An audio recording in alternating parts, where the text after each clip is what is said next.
How's guys?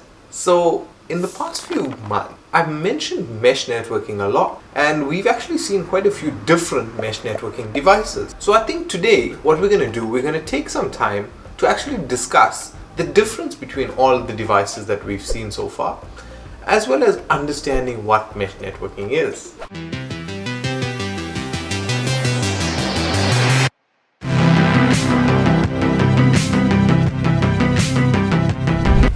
So, what is mesh networking?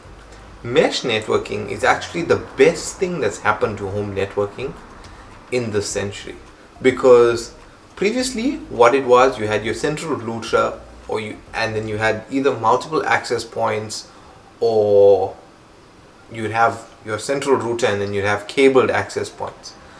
The problem with that is that we couldn't manage how the devices moved between the access points unless you had like an enterprise controller or something that was controlling your access points.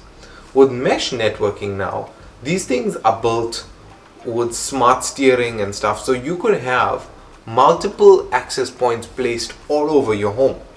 And then what this would do, what mesh networking actually is, it's a smart system that actually knows, where the different nodes are placed, and they can determine now if a phone is like placed here between, I don't have nothing like placed in the center of my two hands, and say it's closer to my left hand side, then what it'll do, the network knows, hey, this guy is closer to the left hand side router. Instead of him staying connected to the right, it'll just force him to move over.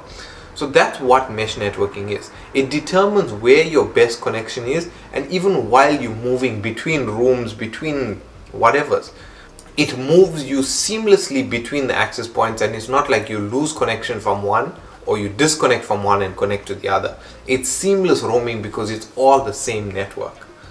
So that's basically what mesh networking is. And mesh networking, compared to our traditional routers, we have one node, but mesh networking, we have multiple nodes across the entire home. So that's basically what mesh networking is.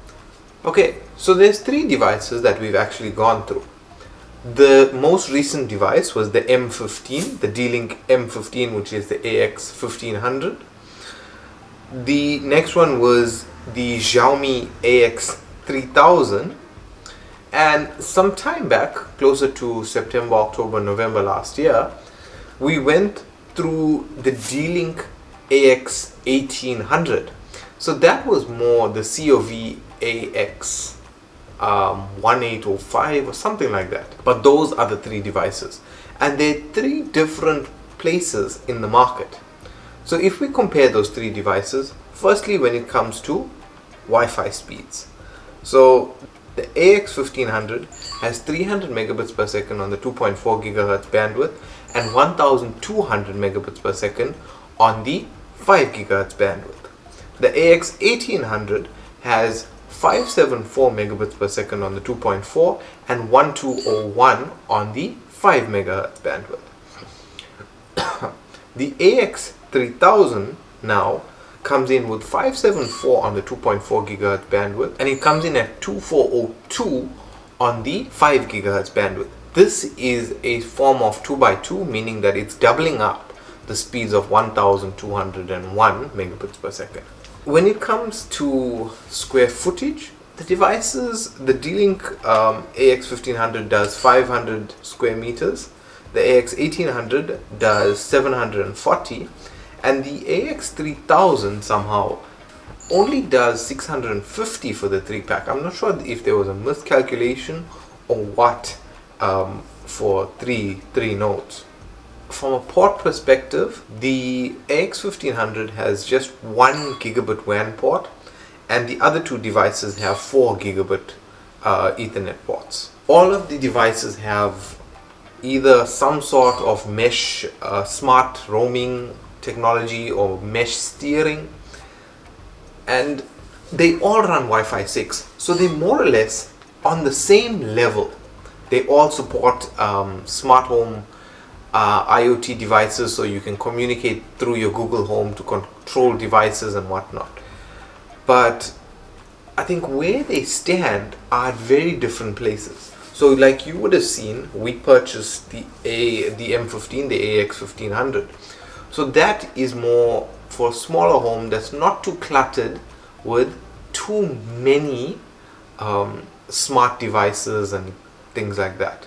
And that would be your more or less normal home network. Then you have the AX 1800. So now the AX 1800, if you compare the AX 1500, which is the small devices, the AX 1800 as well as the AX 3000 from Xiaomi are all tall, long devices. So that is also another difference. And then the AX 1800, this now can support a little more devices. So because you have a faster bandwidth on the 2.4 gigahertz bandwidth, this will allow more smart home devices and more IoT devices. The AX 3000, what that does now, it still allows a lot of IoT devices, but it also allows more regular devices as well. So now this is for a broader network, offering more, even if it's like a small house like ours, but you have more nodes.